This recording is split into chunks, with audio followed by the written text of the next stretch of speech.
რას ნიშნავს ბედი უზამანი ჩემო მასწავლებელო? ნიშნავს დროის მშვენებას, დროის გამორჩეულს, დროის უნიკალურს. ეს მეწახელი მას ერთ-ერთმა მასწავლებელმა შეარქვა.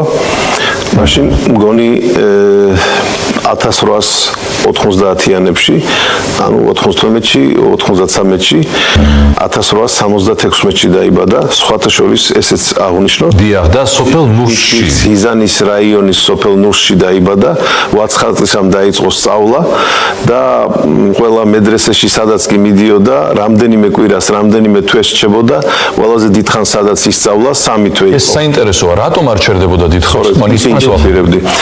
მეც ინტელექტისა და მეხსიერების უმაღლეს დონეზე, რაც იშვიათად გვხდება ერთ ადამიანში, სწორედ ამის გამო ეწოდა მას ბედი უზამანი. რომ 80 წიგნი ზეპირად იცოდა. სხვათა შორის თქვენს ერთ-ერთ ინტერვიუშიც არის ეს ნათქვამი და 80 წიგნს კედლის ყურებით იმეორებდა. ისიც კია გუბერნატორთან ცხოვრობდა ოთახში შესვლისას, მოგახსოვს რომ რომელიმე კარიკატის წევრი იყო და იქაურ ლოცვებს კითხულობდა, არა? ამ 80 წიგნის დაზეპირება. დიახ.